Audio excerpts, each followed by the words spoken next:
اب دنیا کا ماننا یہ ہے کہ بین الاقوامی قانون کے تحت آپ کسی بھی بین الاقوامی گزرگاہ کو کوئی ملک اپنے قبضے میں نہیں لے سکتا.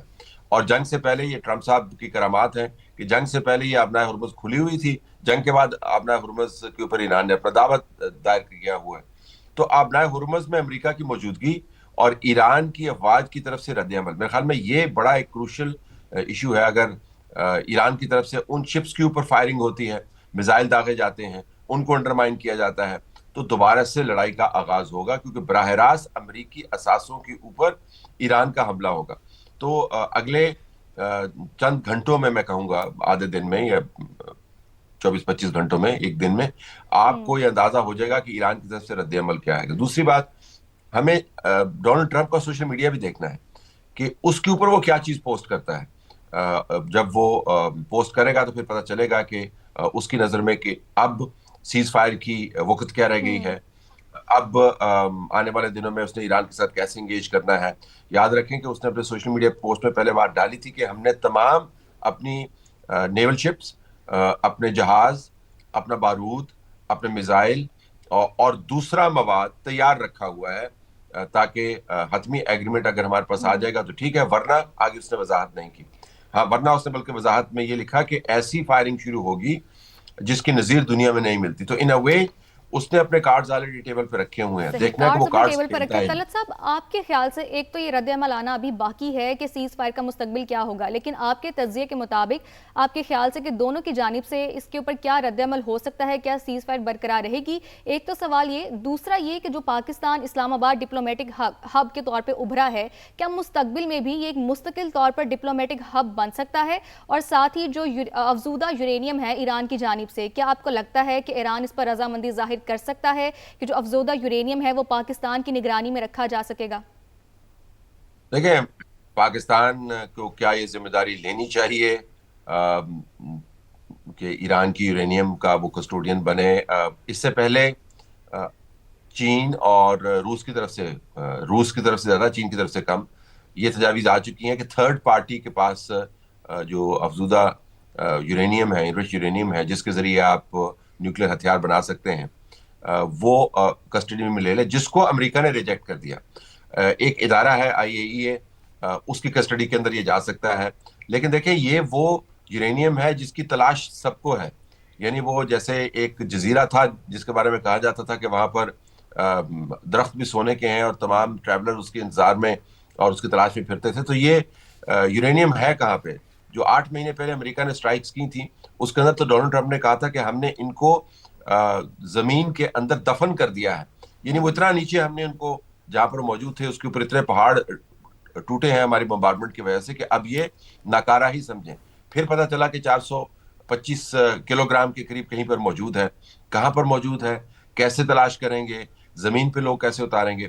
ایران کیا اس کو چھوڑے گا؟ ایران کے لیے اب اپنی سرزمین کا ایک ایک حصہ اور وہاں پر موجود ایک ایک چیز ایک نیشنلزم کا سمبل بن گیا ہے. اب وہ صرف انرچ یورینیم نہیں ہے, اب وہ ایران کا اثاثہ ہے. اور تو ایران کے اندر جو لوگ موجود ہیں, ریولوشنری گارڈ ہے, ان کے اسپرچل لیڈر ہیں, ان کی قیادت ہے, کیا وہ دنیا کو یہ پیغام دینا چاہے گی کہ ہم اپنا اثاثہ امریکہ کے حوالے کر رہے ہیں, IAEA کے حوالے کر رہے ہیں, پیوٹن کے حوالے کر رہے ہیں, یا کسی اور ملک کے حوالے کر رہے ہیں؟ میرا خیال میں یہ ممکن نہیں ہوگا. آپ نے ذکر کیا کہ سیز فائر کا مستقبل کیا ہے. جس طرح میں نے پہلے بھی گزارش کی کہ سیز فائر امریکہ کے زاویے سے اگر آپ دیکھیں, معذرت چاہتا ہوں, امریکہ کے زاویے سے اگر آپ دیکھیں تو اس نے آبنائے ہرمز کو کھلوا کر دنیا کو یہ پیغام دینا ہے کہ میں اب آبنائے ہرمز کا مالک ہوں اور دنیا کو میرا شکریہ ادا کرنا چاہیے. اور ڈونلڈ ٹرمپ کے لیے شکریہ حاصل کرنا کسی ٹرافی سے کم نہیں ہے. اور اگر ایران اس کے اندر ایک رخنہ ڈالتا ہے یا رکاوٹ بنتا ہوا نظر آتا ہے تو آپ کو دوبارہ سے جنگ شروع ہوتی ہوئی نظر آئے گی اور سیز فائر تتر بتر ہو جائے گا.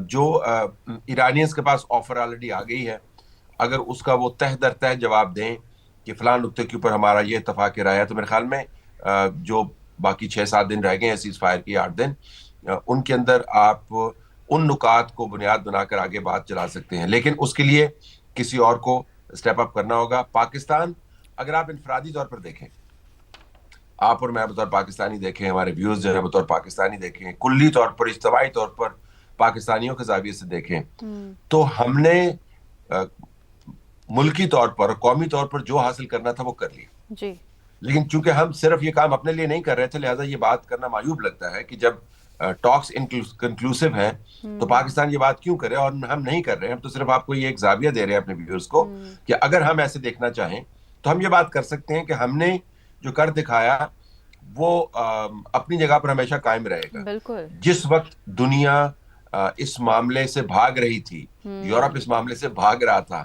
مشرق وسطیٰ کے ملک پر کسی کا ٹرسٹ نہیں تھا, امریکہ پر کسی کا ٹرسٹ نہیں تھا, جی اور بڑے بڑے ممالک پیچھے ہٹ گئے تھے, پاکستان واحد ملک تھا جو سٹیپ اپ کیا اور اس نے اپنے دروازے کھولے. نہ ایسا ہی صرف ہے. دروازے کھولے بلکہ اس نے اس کے اندر ہاتھ بڑھا کر دونوں کا ہاتھ پکڑا اور ان کو لے کے آیا. وہ انگریزی میں کہتے ہیں کہ جی آپ ایک گھوڑے کو, اس کا ترجمہ کر رہا ہوں, ایک گھوڑے کو ایک کنویں کے پاس لے جا سکتے ہیں, جی جی. لیکن آپ اسے پانی نہیں پلوا اور سکتے. بالکل طلعت صاحب, آپ کے اسی سٹیٹمنٹ کو کرن صاحبہ بھی جب صبح ہمارے ساتھ موجود تھی, انہوں نے بھی بالکل کوٹ کیا تھا. کل طلعت صاحب بالکل یہی ایگزامپل دے رہے تھے. اتنا ہی ایک جو ہے وہ پرومیننٹ رول پاکستان نے پلے کیا ہے, کیونکہ دیکھیں دنیا اس وقت جب میڈیٹر ڈھونڈ رہی تھی, امن کی میز ڈھونڈ رہی تھی, وہ امن کی میز پاکستان نے پرووائڈ کی ہے, وہ امن کی میز جو ہے وہ اسلام آباد نے پرووائڈ کی ہے. تو طلعت صاحب میں یہ چاہوں گی کہ تھوڑا اس پہ بھی آپ انالیسس ڈیولپ کریں کہ ایک بہت ہی پیچیدہ مذاکرات میں یوں پاکستان کا ایک برج اسٹیٹ بن کر سامنے آنا آپ کیسا دیکھتے ہیں؟ کیونکہ ڈیفینیٹلی اس سے پہلے بھی ڈپلومیٹک کلی جتنی ایکٹیویٹیز ہوتی رہی ہے, بڑا کلوزلی آپ نے اسے کور بھی کیا ہے, مانیٹر بھی کیا ہے, اس پہ انالیسس بھی آپ نے ڈیولپ کیے ہیں. اب بالخصوص اس پوری ایکٹیویٹی میں آپ کو کیا لگتا ہے کہ کون سی سفارتی حکمت عملی زیادہ نمایاں رہی ہیں طلعت صاحب؟ دیکھیں, پاکستان کے رول کو جاننے کے لیے آپ کو تھوڑا سا موازنہ کرنا ہوگا. اگر پاکستان ناردرن یورپ کا کوئی حصہ ہوتا, سوئٹزرلینڈ کے قریب ایک ملک ہوتا جس کا کسی دنیا کے ساتھ لینا دینا نہیں ہے, تو اس کے لیے اپنے دروازے کھولنا بڑا آسان کام تھا کہ بھائی اچھا آپ بھی آ جائیں, آپ بھی آ جائیں, ہمارا تو اس کے اندر کوئی حصہ ہے نہیں, ہماری سرزمین استعمال کر لیں بات چیت کے لیے, ہم آپ کو آفسز بھی پرووائڈ کر دیتے ہیں, یہ ہوٹل بھی ہے. وہ آسان ترین کام ہے. یعنی جب آپ کا اپنا سٹیک نہ ہو بیچ میں تو آپ کے لیے دروازے کھولنا بہت آسان ہے, دوسروں کی پنجایت لگانا بہت آسان ہے. پاکستان وہ ملک نہیں ہے. اگر پاکستان مشرق وسطیٰ کو کوئی ملک ہوتا ہے, جیسا دوحہ کی اگزامپل لے لیں, اور پاکستان افغانستان کی ٹاکس اگر کروا رہے ہیں, یا افغانستان اور امریکہ کی ٹاکس کروا رہے ہیں, تو افغانستان کے ذرا قریب ہے اور افغانستان کے معاملات اس پر اثر انداز بھی ہوتے ہیں, لیکن ان کا کور انٹرسٹ اس کے اندر انوالو نہیں ہوتا. تو پاکستان وہ ملک بھی نہیں تھا. پاکستان وہ ملک تھا یا ہے جس کا براہ راست اس کانفلکٹ کے اندر اس کا سٹیک ہے, جو اس سے براہ راست متاثر ہوتا ہے. اور دیکھیں یہ عام کام نہیں ہے کہ آپ نے ایک طرف سعودی عرب کے ساتھ آپ ایک دفاعی معاہدے کے اندر بھی جڑے ہوئے ہیں جس کی ہم نے پاسداری کرنی ہے, دوسری طرف ایران کے ساتھ ہمارا 900 کلومیٹر کا بارڈر ہے, ہمارے ان کے ساتھ تعلقات کھٹے میٹھے رہے ہیں, لیکن ظاہر ہے ہم نے جنگ میں اصولوں کی بنیاد پر ان کا ساتھ دیا. ان کے ساتھ ہم لڑائی نہیں کرنا چاہتے, نہ ہی ہماری لڑائی ہے. ایک طرف ہمارا اپنا محاذ کھلا ہوا ہے, لوگ یہ بھول جاتے ہیں. دیکھیں ہماری تو اپنی جنگ جاری ہے, ہم تو نارتھ ویسٹرن فرنٹیر کے اوپر طالبان کے ساتھ دہشت گردی کی وجہ سے وہاں پر پورا فرنٹ کھلا ہوا ہے. اب زیادہ دیر نہیں گزری, انڈیا نے ہم پر حملہ کرنے کی کوشش کی اور منہ کی کھائی, وہ فرنٹ علیحدہ کھلا ہوا ہے. یعنی ایک ایسا ملک جو آلریڈی دونوں فرنٹس کے اوپر اپنے مدوں میں جڑا ہوا ہے, اور اس میں کسی دنیا نے آفر نہیں کی تھی, اس میں کسی دنیا نے آ کے ہمیں نہیں کہا کہ جی ٹھیک ہے ہندوستان غلط کر رہا ہے, ٹھیک ہے کیا واشنگٹن نے آخر میں آ کے, جب ہم نے جنگ جیت لی تھی. تو ہم اپنے مسائل کے اندر پھنسے ہوئے ہیں. دہشت گردی آپ دیکھیں پاکستان کے اندر, ہم اس سے نپٹ رہے ہیں. سو ایک ایسا ملک جس کا براہ راست سٹیک ہے, ایک ایسا ملک جس کے اپنے مسائل اتنے ہیں, اس کے لیے اتنی کمپلیکس ایک سفارتکاری کرنا میرے خیال میں یہ دنیا میں یونیک ماڈل ہے. ایسا ماڈل آپ کو دنیا میں کہیں نہیں ملے گا. اگر آپ نیوٹرل ٹیریٹری ہیں, آپ کے مسائل نہیں ہیں, وسائل کافی ہیں, تو پھر ستہ خانہ آپ لوگوں کو بلا لیں اور میڈیشن کروا لیں. لیکن پاکستان کے لیے اور ہر کامیابی اور ہر ناکامی کا پاکستان پر براہ راست اثر ہوتا ہے. اگر خدا نخواستہ کانفلکٹ دوبارہ شروع ہوتا ہے اور ایران کی طرف سے گلف کے اوپر دوبارہ حملوں کا آغاز ہوتا ہے اور سعودی عرب اس کا نشانہ بنتا ہے, جو جبل کے اوپر حملے سے ایک اظہار ہوتا ہے, تو پھر پاکستان کے لیے پوزیشن بڑی آکورڈ ہوگی. تو پاکستان نے اپنی تمام تر انفرادی معاملات کو پس پش ڈالتے ہوئے ان مذاکرات کی جگہ فراہم کی, سفارتکاری کی. تو میرے خیال میں ایسا ماڈل میں IR کا طالب علم ہوں, میں بہت ساری کتابیں پڑھی ہیں اس پر, مجھے دنیا میں کہیں نہیں نظر آتا جہاں پر ایک بالکل ایسا طلعت ملک جو صاحب، اس براہ طرح کی راست. پاکستان کی سفارتکاری کا ماڈل ہمیں ماضی میں کہیں نظر نہیں آتا. طلعت صاحب، میں چاہوں گی کہ آپ اس بات پہ بھی روشنی ڈالیں کہ دونوں ممالک امریکہ اور ایران، دونوں ممالک کی عوام یہ بھی چاہتی تھی کہ یہ سیز فائر ہو، یہ جنگ نہ ہو، عوام بھی یہ چاہتی تھی. تو آپ کے خیال سے پاکستان کا یہ سفارتی ماڈل پیش کرنا پاکستان کی مقبولیت میں کس حد تک اضافہ ہوا ہے دونوں ممالک کی عوام کے درمیان بھی؟ دیکھیں, مقبولیت تو آپ نے دیکھا پاکستان کے بارے میں جو بیانیہ ڈیولپ کیا گیا تھا. ہر ملک کے اندر مسائل ہیں, کوئی ملک مسائل سے ماورا نہیں ہے, لیکن پاکستان کے بارے میں بدقسمتی سے مسائل سے 100 گنا زیادہ جو بیانیہ بنایا گیا تھا کہ ایک ایسی ریاست ہے جہاں پر کوئی کام درست نہیں ہوتا, ایک ایسی ریاست ہے جہاں پر ہر وقت مسائل رہتے ہیں, ایک ایسی ریاست ہے جو ہر وقت ڈسٹریس میں رہتی ہے. یہ دشمنوں نے بیانیہ بنایا ہوا تھا, مبالغہ اس کے اندر ڈالا ہوا تھا. کچھ سیاسی لوگوں نے بھی اس کے اندر حصہ ڈالا, روزانہ کی آپت ہاپی میں, روزانہ کی مارا ماری میں. کچھ اس کے اندر جو لوگ سوشل میڈیا انفلوئنسرز ہیں, اس نے اس بیانیے کو سخت گیر بنا دیا. تو پچھلے 2-2.5 سال میں پاکستان کے بارے میں جو بدترین بیانیہ بنایا گیا تھا, ایک تو سب سے بڑا فائدہ یہ ہوا جو مکمل طور پر تہس نہس ہو گیا. 250-250 کے قریب دنیا بھر سے صحافی آئے ہیں. ان میں سے بہت سارے ایسے صحافی جن کو میں ذاتی طور پہ جانتا ہوں, انہوں نے پاکستان کے بارے میں بڑی منفی رپورٹنگ کی ہے, افغانستان کے اوپر بڑی منفی رپورٹنگ کی ہے, دہشت گردی کے معاملے پر بڑی منفی رپورٹنگ کی ہے. جو دہشت گرد ہیں ان کو سپورٹ کرنے والی رپورٹنگ کی ہے, وہ پاکستان میں آئے ہیں. انہوں نے پاکستان کا رول دیکھا ہے, انہوں نے پاکستان کو اسلام آباد کے زاویے سے دیکھا ہے, لوگوں سے ملے ہیں, انہوں نے انتظامات دیکھے ہیں, کاوشوں کو دیکھا ہے. تو میرے خیال میں ان میں سے بہت ساری کی آنکھیں کھلی ہوں گی. تو جو پاکستان کے گینز ہیں وہ بہت زیادہ ہیں. اور پھر آپ نے بالکل درست بات کی کہ اگر آپ نے ایک مرتبہ اتنے بڑے پیمانے پر, اتنے بڑے معاملے پر اتنا بڑا قدم اٹھایا ہے, تو پھر آپ عملاً اپنی ریپوٹیشن کو دنیا بھر میں عام کر دیتے ہیں.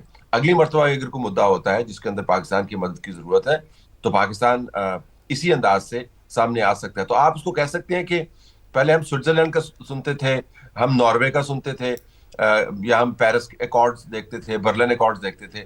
تو میرے خیال میں اب وقت آ گیا کہ اس تمام کاوش کے بعد پاکستان کو بھی گردانا جائے کہ وہ مشرق وسطیٰ, south waste Asia, south Asia, south Asia کا وہ ایک سوئٹزرلینڈ ہے جو اپنی کاوشوں سے لوگوں کو قریب لا سکتا ہے.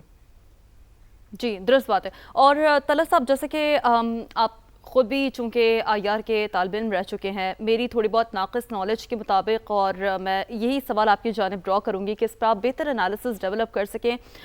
ریئلسٹ لینس سے اگر تھوڑا سا دیکھا جائے تو ڈیفینیٹلی طلعت صاحب، امریکہ کا جو ہمیشہ سے ایک رول رہا ہے بڑا ڈفرینٹ رہا ہے، لیکن اب اسی ریئلسٹ اپروچ کو یوں پاکستان کی جانب سے امن کی میز فراہم کرنا اور ایک لبرلسٹک جو ہے وہ تناظر میں اس کو آگے لے کر جانا، کہیں نہ کہیں ہم نے یہ دیکھا ہے کہ اس سے پہلے بھی عوامی سینٹیمنٹ بہت کنیکٹڈ رہا ہے، عوام کی جانب سے بہت زیادہ پریشر ان ممالک پر بڑھتا ہوا نظر آیا ہے. بالخصوص سب سے پہلے کچھ دیر پہلے جب ایک اور عبداللہ صاحب ہمارے پاس موجود تھے، معزز پینلسٹ ہمارے، وہ بھی یہی بات کر رہے تھے کہ یہ کبھی نہیں دیکھا اسرائیل میں کہ یوں بنکرز میں جا کر لوگوں نے پناہ لی ہو. تو بہرحال یہ بھی ایک پریشر تھا کہ مجموعی طور پر چیزیں اور سیناریو اس حوالے سے ڈیولپ ہوئے ہیں. آگے ان ممالک کے تعلقات کو آپ اسی پبلک سینٹیمنٹ کو مد نظر رکھتے ہوئے کس طرح سے دیکھتے ہیں؟ کیونکہ بہرحال جس طرح کہتے ہیں نا IR میں کہ ہسٹری برڈن کہیں نہ کہیں موجود رہتا ہے، تو آگے معاملات، تعلقات، خطے کا جو مستقبل ہے وہ کس جانب بڑھتا ہوا آپ دیکھ سکتے ہیں؟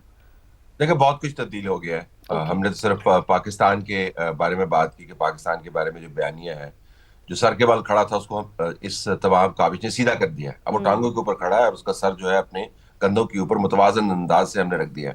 پاکستان کو صحیح طریقے سے دیکھنے کی ضرورت ہے, دنیا کو بتایا. آپ نے امریکہ کا ذکر کیا, امریکہ کے اندر بھی بہت کچھ تبدیل ہو گیا. امریکہ نے اس جنگ کا آغاز کیا تھا اس زوم کے ساتھ کہ میں اس کو 48 سے 72 گھنٹے کے اندر معاملہ نپٹا دوں گا. اور نیو یارک ٹائمز کی رپورٹ ہمارے سامنے ہے جس کے اندر انہوں نے بتایا کہ اس طرح نیتن یاہو نے ساتھ بیٹھ کے ڈونلڈ ٹرمپ کی اس کو کہا کہ آپ 72 گھنٹے تک یہ کام کرتے رہیں تو آپ دیکھیے گا کہ نیا ایران سامنے آ جائے گا. نیا ایران سامنے نہیں آیا, مزید سخت گیر ایران ان کے سامنے آیا ہے. ایسا ایران جو اپنی تمام تر مسائل کے باوجود ان کی حتمی ڈیمانڈز کو فی الفور قبول کرنے کو تیار نظر نہیں آتا. امریکہ کے اندر آپ نے دیکھا ویتنام وار کے بعد سب سے بڑے جنگ اور ٹرمپ کے خلاف اجتماعات ہوئے ہیں, سب سے بڑے. یعنی 80-90 لاکھ لوگ ایک وقت میں امریکہ کی تمام ریاستوں میں موجود، یہ حیرت انگیز بات ہے، یہ تاریخ ساز بات ہے۔ تو جو لوگوں کو بتایا گیا کہ یہ جنگیں ہماری نہیں تھیں، ریپبلکن پارٹی ہے اس کے اندر آپ کو ٹوٹ پھوٹ نظر آتی ہے۔ وہ جو میک امریکہ گریٹ اگین، جس کو ہم ماگا کہتے ہیں، لوگوں کو سمجھانے کے لیے، یہ ان کا نعرہ ہے جس کو انہوں نے ایک اصطلاح میں تبدیل کر دیا، ماگا۔ اس کے اندر اتنی بڑی تبدیلی آئی ہے، ٹوٹ پھوٹ ہوئی ہے۔ لوگ کہہ رہے ہیں آپ تو کہتے تھے کہ ڈیموکریٹس جنگیں کرتے ہیں، آپ تو کہتے ہیں فوجی ہم واپس بلوائیں گے، آپ نے جنگوں کا آغاز کر دیا ہے۔ ایک طرف سے نوبیل پیس پرائز آپ مانگ رہے ہیں، دوسری طرف آپ بدترین جنگوں کے ساتھ منسلک ہیں۔ تو ماگا بیس کو بھی بڑا متاثر کیا۔ اسرائیل کا جو زوم تھا کہ ہمارے پاس تو آئرن ڈوم ہے، اور فرینکلی ہم تجزیہ نگار یہ سوچتے تھے کہ آئرن ڈوم کا مطلب کم سے کم جب ہم اس کا ماڈل پڑھتے تھے تو یہ ہے کہ آپ دوسروں کو مارتے رہیں گے اور خود بچے رہیں گے۔ ایسا نہیں ہوا۔ تو پتہ چل گیا کہ اسرائیل کی ولنریبلٹیز بہت زیادہ ہیں، ان کی جنگی ولنریبلٹیز بہت زیادہ ہیں۔ اور اگر آپ جو کینٹ کا استعفیٰ دیکھیں جس کے اندر اس نے لکھا ہے کہ اگر امریکہ اسرائیل کا ہاتھ نہ پکڑے تو ارد گرد کے چھوٹے چھوٹے ممالک کے ساتھ ملاقڑہ کرنے کے علاوہ اسرائیل کے پاس طاقت نہیں ہے، تو وہ بھی زوم ختم ہو گیا۔ آپ اور میں اور ہمارے جو ویورز ہیں وہ سنتے رہتے تھے کہ جس نے آپ کے پاس مہنگے ویپنز ہوں، جتنے مہنگے جہاز ہوں، تیز اڑنے والے، تیز رفتار، نظروں سے اوجھل ہو جاتے ہیں، ایسے ریڈار ہوں، جتنا آپ پیسہ لگائیں ڈیفنس کے اوپر اتنا آپ جنگ بہتر لڑ سکتے ہیں۔ اس جنگ نے ثابت کیا کہ نہیں، جتنے چھوٹے اور کم قیمت والے ہتھیار آپ کے پاس ہوں اتنا بہتر آپ جنگ لڑ سکتے ہیں۔ صحیح۔ 25,000 کا ڈرون ہے، اس کو انٹرسیپٹ کرنے کے لیے 4 ملین کا انٹرسیپٹر لگانا پڑتا ہے۔ 25,000 والا ڈرون جو ہے وہ 2 دن کے اندر 1000 ڈرون آپ بنا سکتے ہیں۔ انٹرسیپٹر کو ریپلینش کرنے کے لیے آپ کو 3 مہینے لگتے ہیں۔